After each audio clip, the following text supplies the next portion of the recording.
Hello, loves. Today I have compiled quite a few good stories. Let's get started. Story 1. My uncle physically hurt me and my mom. Okay, as I said in the title, my uncle is 34 years old, almost 1.7 meters tall. I'm 14 years old, I'm a child, don't leave me alone, and my mother is 36 years old.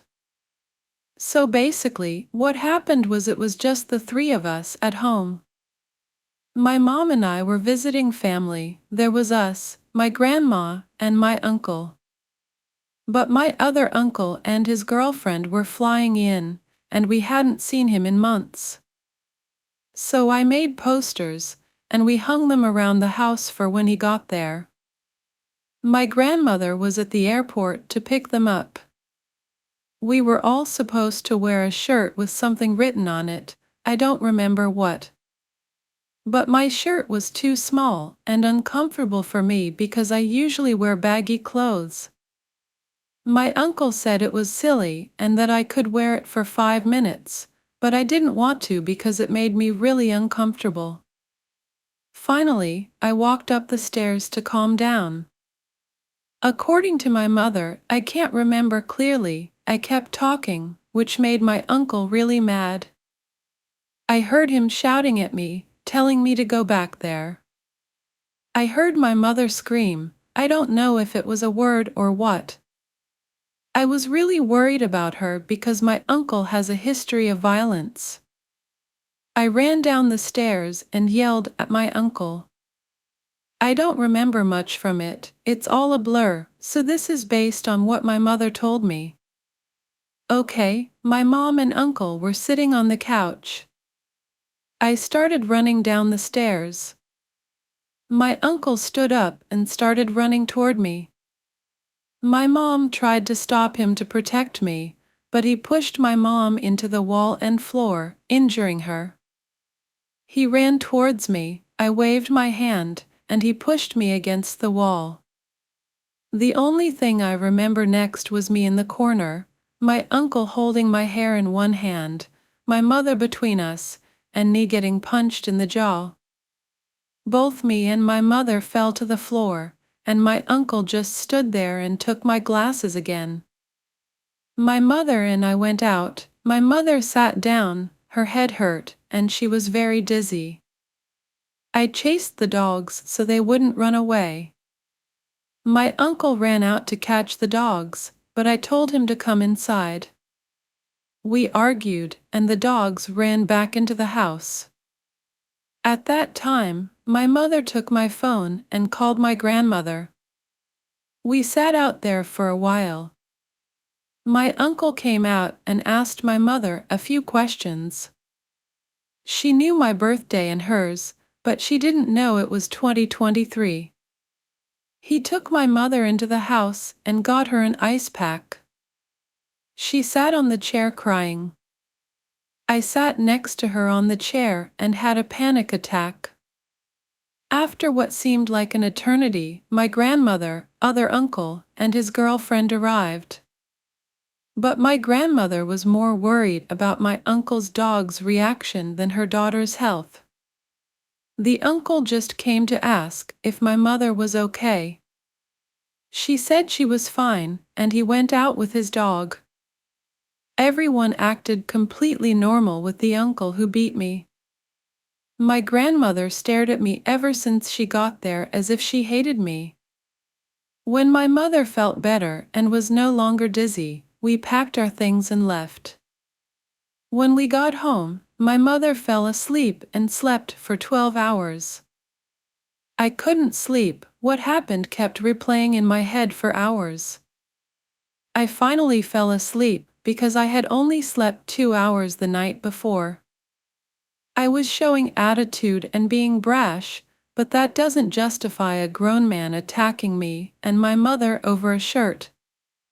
My mother and I blocked my uncle immediately, and he will never be in our lives again.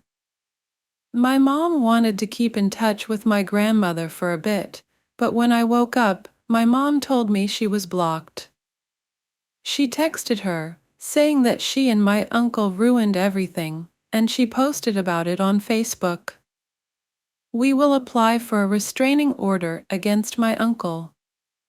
My mom had a mild concussion, and my jaw hurt really badly. My head hurts quite badly, and my neck and back ache.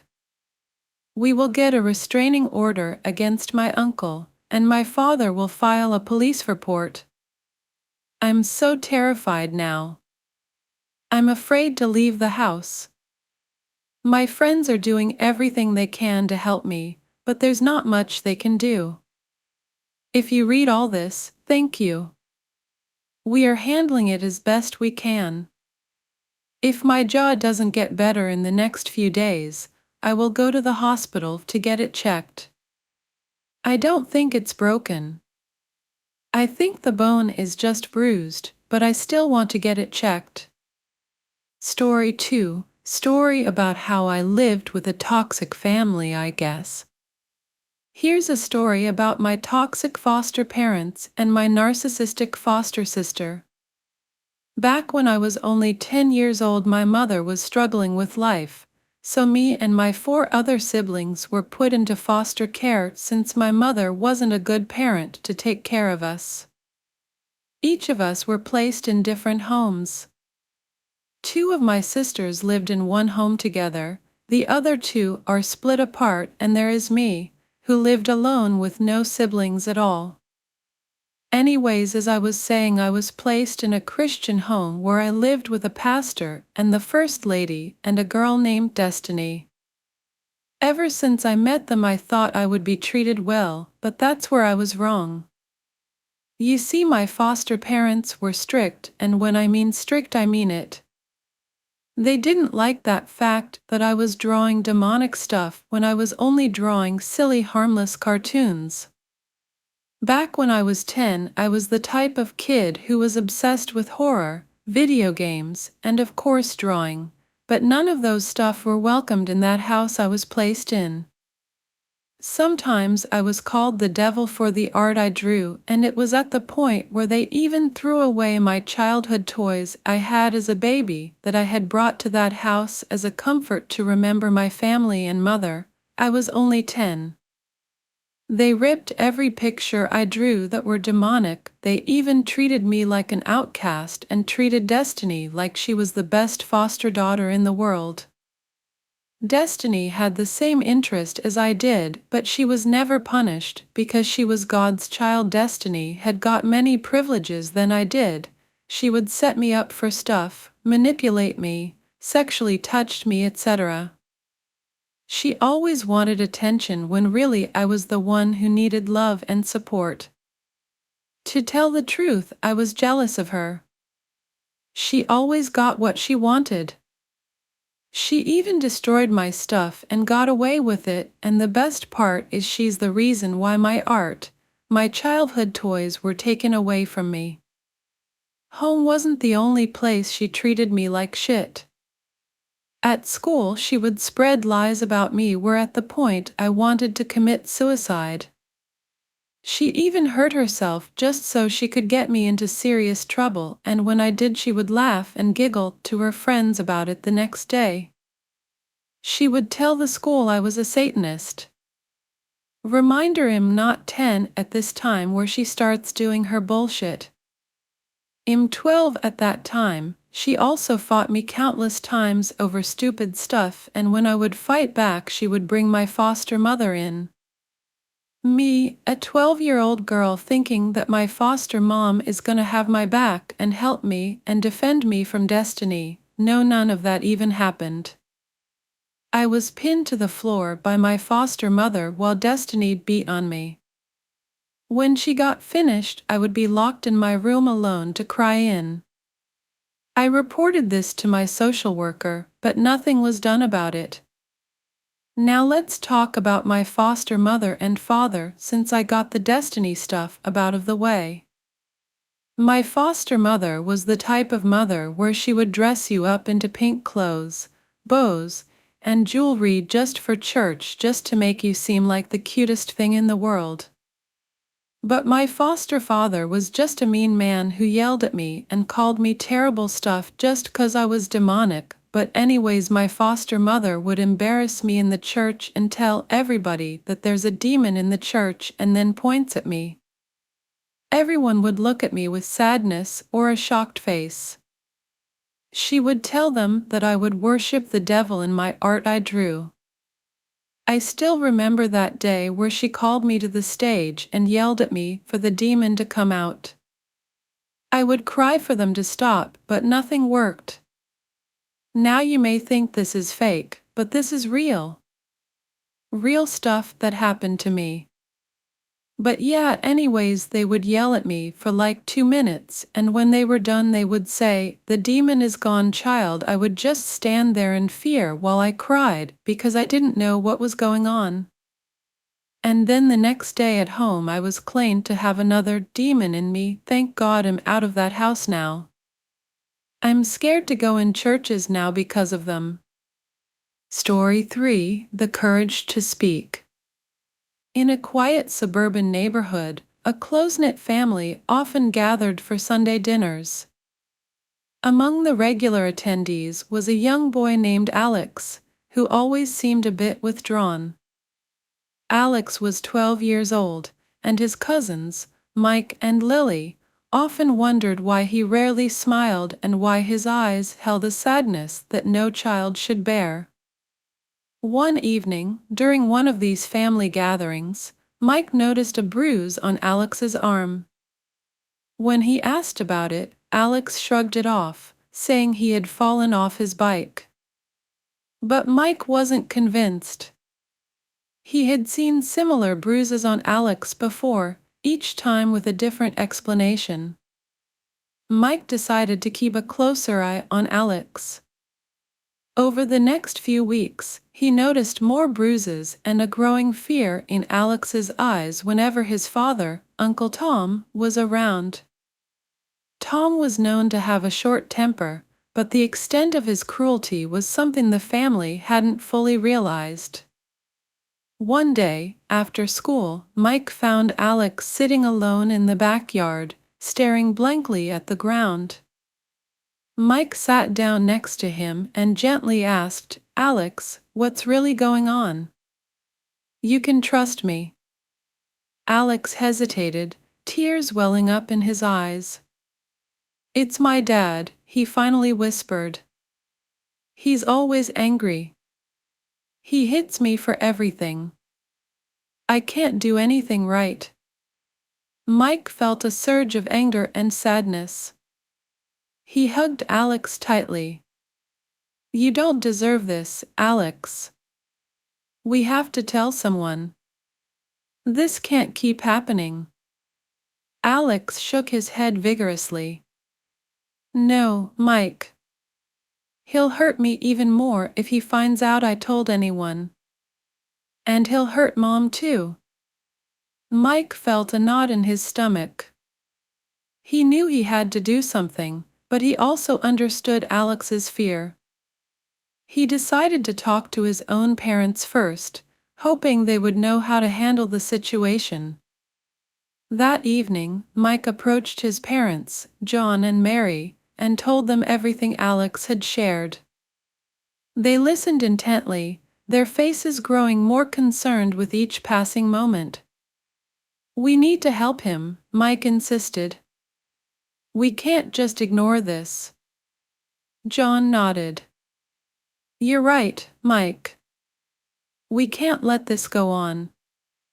We'll talk to Alex's mom, and if necessary, we'll involve the authorities.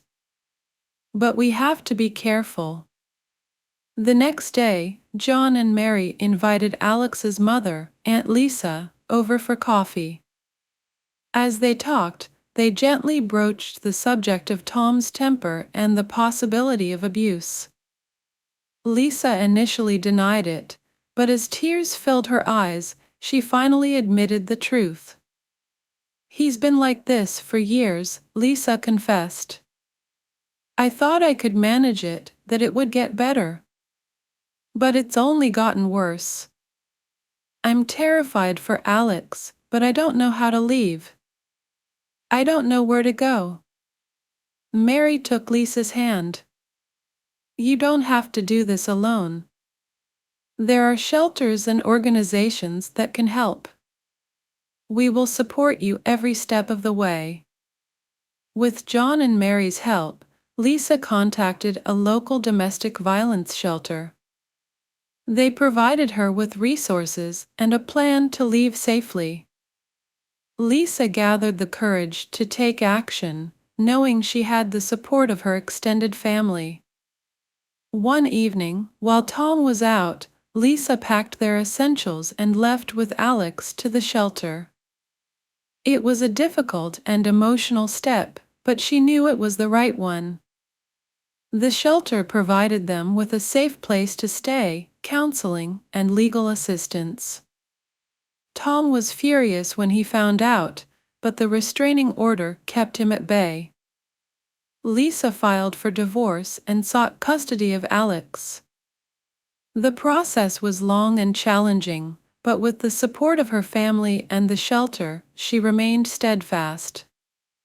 Alex struggled with the trauma of his father's abuse, but with therapy and the loving support of his mother and cousins, he began to heal. He found solace in activities he enjoyed, like drawing and playing soccer. Slowly, his laughter returned, and the fear in his eyes faded. Years later, Alex stood before a group of children and parents at a community center, sharing his story. I was afraid to speak up, but my cousin Mike helped me find the courage. No one deserves to live in fear. If you're being hurt, tell someone you trust. There is help, and there is hope. His words resonated deeply with the audience, many of whom were facing similar struggles. Alex's journey from a life of fear to one of empowerment inspired others to seek help and break free from the chains of abuse. Alex and his family had come a long way, and their story was a powerful reminder of the importance of speaking out and supporting one another. In the end, the courage to speak had not only saved Alex but had also given him a platform to help others find their own voice. Story 4: Trapped in the Shadows. In the bustling city of Maplewood, behind the doors of a modest apartment, lived a woman named Emily. To the outside world, Emily appeared to have it all: a stable job, a comfortable home, and a charming husband named Mark. But behind closed doors, Emily's life was a nightmare. Mark was controlling and violent. What started as occasional harsh words soon escalated into frequent physical abuse. Emily was trapped in a cycle of fear and pain. She wanted to leave, but every time she gathered the courage to do so, Mark's threats and her own fears held her back. One night, after a particularly brutal attack, Emily sat on the bathroom floor, looking at her bruised reflection in the mirror. She felt utterly hopeless. She had no family nearby, and Mark had isolated her from her friends.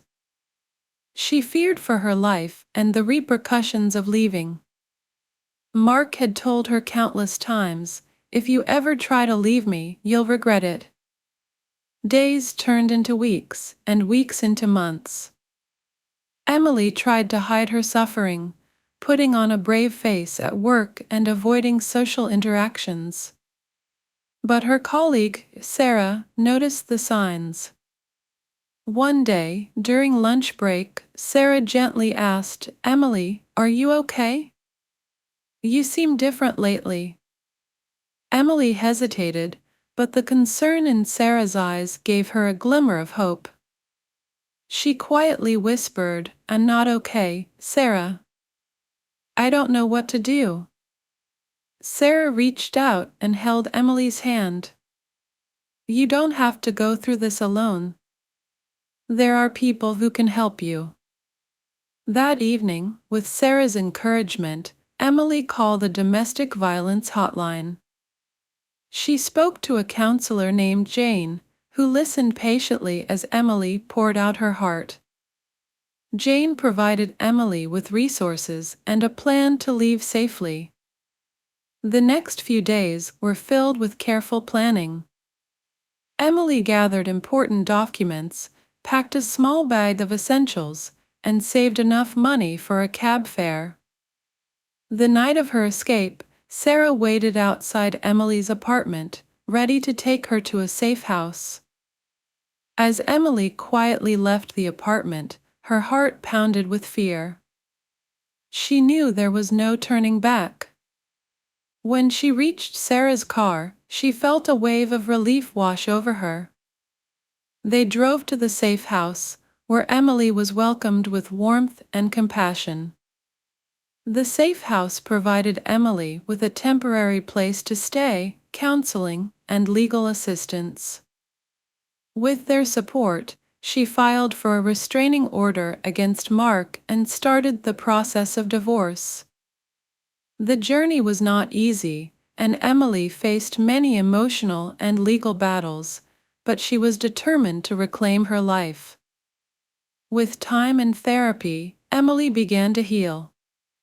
She reconnected with her old friends, found solace in a support group, and even started a new hobby, painting. Her artwork became an outlet for her emotions, transforming her pain into beauty. Mark tried to contact her several times, but the restraining order and support from the safe house staff kept him at bay. Emily's confidence grew as she realized she was no longer a victim but a survivor. Years later, Emily stood in front of a group of women at a domestic violence awareness event.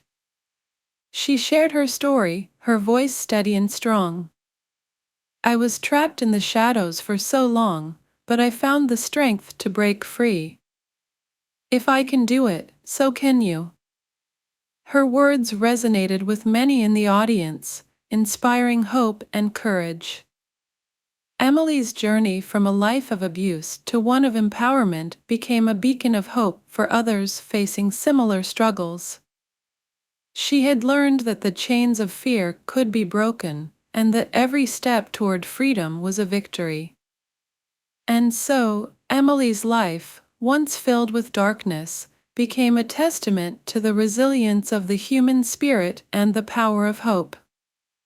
She knew that her story could help others find their way out of the shadows and into the light. Story 5: Why are adults unkind to children that come from disadvantaged families? I grew up in a dysfunctional family, to say the least. Family violence, perpetrated by both my parents to each other and towards the children, and my oldest brother was very violent with the other siblings too. The abuse was mostly physical, verbal/psychological, but also some of my siblings were sexually molested by a friend of the family. There was also a vast amount of neglect. I broke my arm and my parents didn't take me to the hospital for weeks, never went to the dentist, didn't even go to school from grade 2 onwards. Often there were times where there wasn't enough food to eat, and because we had to rely on tank water, there were periods of time where we wouldn't have money to get water carted in, so there wouldn't be any water to shower or flush the toilet with. My mom was a victim of abuse from my father on more occasions than I can actually remember, including an attempt of strangulation to the point of unconsciousness that I witnessed. He told me that was in your honor after my mom had accused him of sexually molesting me. He also attacked her so severely on one occasion while pregnant that it resulted in a stillbirth. My dad is a piece of shit. From what I understand, he grew up in a daily unstable environment, but as an adult I cannot accept that he didn't have the capacity to change and that it was solely generational trauma he was passing down. He chose to be the way he was and took no steps to attempt to change. My mom, without a shadow of a doubt, has an undiagnosed mental illness. She is a compulsive liar, She'd make up anything that would get people to give her things/sympathy. She was a drug addict, addicted to any legal opioid she could get her hands on.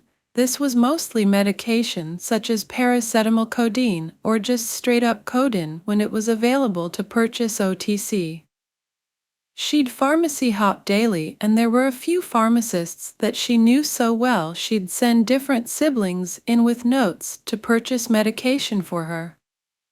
She treated most of her kids, some she treated better, worse than I'd treat my enemy. She called me little bitch from the age of 3, possibly younger, but obviously I can't remember. She would let me know I was far less attractive than my other sisters, and also would make comments about my legs and how fat they were despite never actually being overweight. Anyway, I could go on, but you get the idea. I don't know why, but recently I've been having a lot of random memories from my childhood pop up. Not just of awful things my parents did to us, but of those people outside the family would treat us. I remember when the two main pharmacies catoned on to the fact my mom was buying codeine in large quantities from both. The pharmacist screamed at me, a little 12 years old, walking in with a note written by my mother, who I was terrified of, about how he knew that mom was pharmacy hopping and that he wouldn't serve us again. He did this in front of other customers, small town, so people that I'd encountered before, and made me feel so disgusted and ashamed of myself. Another time was when I was part of a club and supplies started going missing, toilet paper, milk, Milo, and was completely ostracized, accused and excluded by the entire team of adults running the club. Even when the real thief had been uncovered, no apology or acknowledgement of mistake was ever offered. There was another time that my father had punched me in the mouth so bad that the inside of my lip was cut and spurting blood, which resulted in the exterior being bruised and swollen for a long while. Shop attendants in the town were very rude to me during the time while my lip was stuffed up. These are just a few examples of many. I would like to add that I don't believe I was an awful child. I never swore and, in my opinion, wasn't rude, always used manners, and was so painful shy to the point of finding it difficult to look people in the eyes because I truly believed I was scum. What I would like to know is why adults outside the family were also rude/unkind to me as a child. It's just now as an adult I've realized how fucked it is that random adults would treat a child that was obviously having an absolute horrendous time at home so badly.